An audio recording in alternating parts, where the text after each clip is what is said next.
Hello there, ladies and gentlemen. This is Moltrap, and I'm coming at you with another game as promised from Khan versus CJ.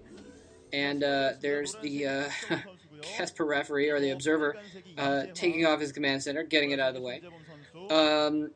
This is the 2v2 representing Team CJ. We have Savior JiHyun, who's in the brown. He's the Zerg in the bottom right corner, and he's going to be paired up with NBS, who is in the middle left position, and he's the purple Protoss there.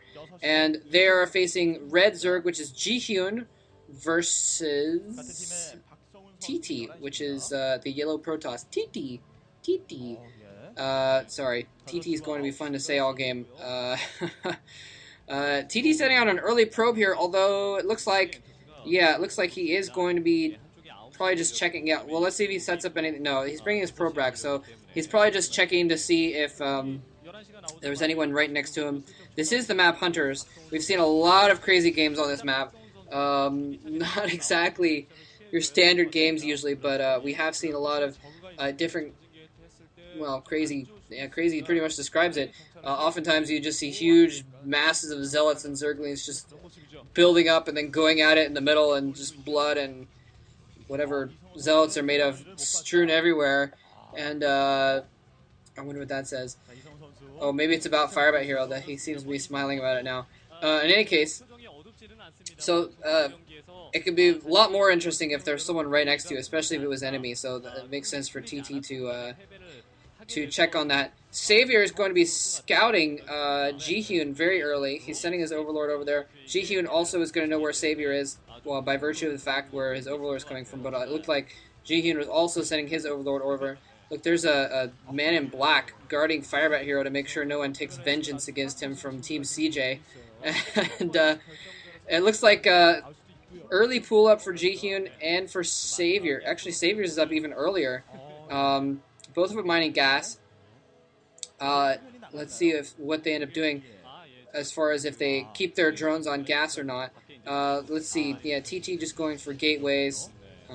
Pretty standard. Like I said, usually on this map, because of the fact that there's so many mineral patches, you end up seeing a lot of games where it's just a ton of zealots and a ton of zerglings against each other in really open territory. And Savior going for a lot of... Oh, no, I'm sorry. Those were...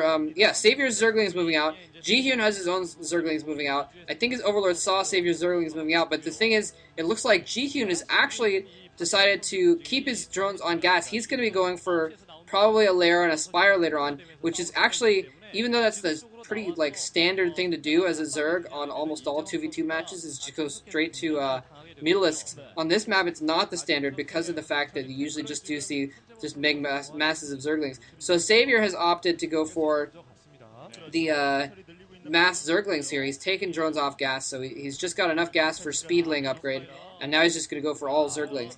And it looks like TT put down a Manor Pylon or something there, but he canceled it for some reason.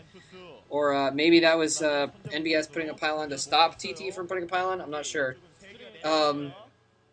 Yeah, TT with 3 gateways now, and JiHyun has put a sunken in his supply line, which is what he needs to do. Basically, if you do go for the...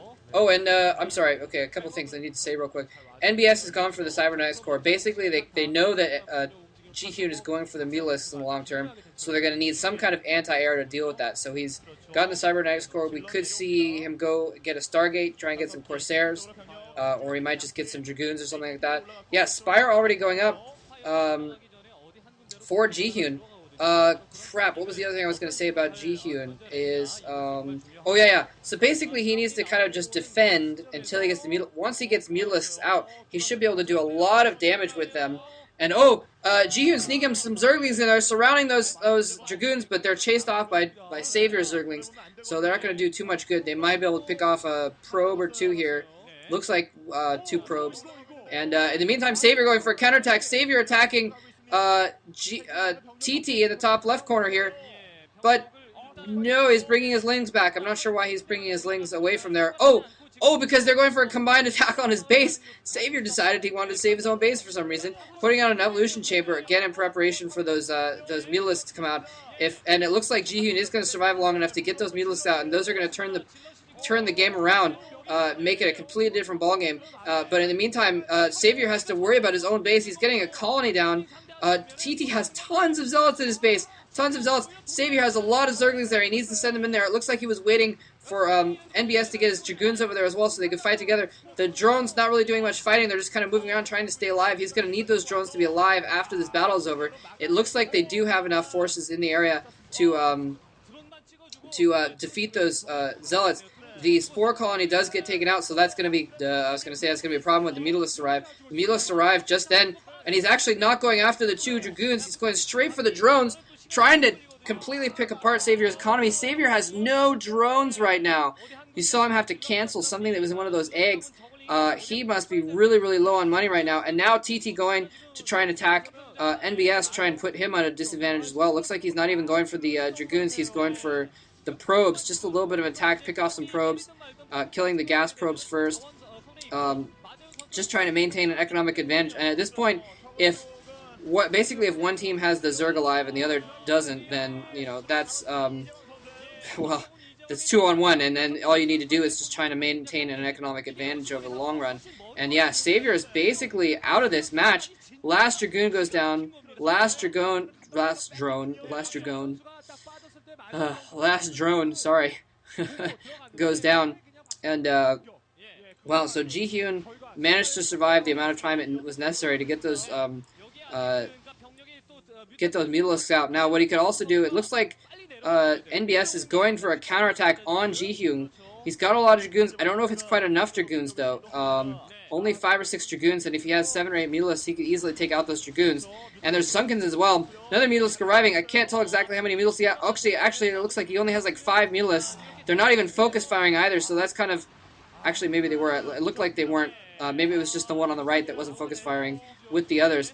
But, wow, so only mutalisks, though. He didn't have any zerglings to cover either, so those mutalisks, he's down to 3 mutalisks now, and so things not looking very good for JiHyun now, so they might basically trade zergs. Yeah, JiHyun now has no drones either. I didn't see where JiHyun's mutalisks went. They could have gone to finish off Savior or... I'm not sure exactly. Oh, there they are.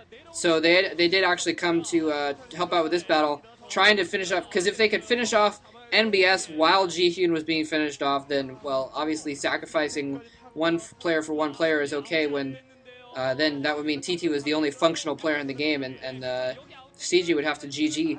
But NBS has survived, though, and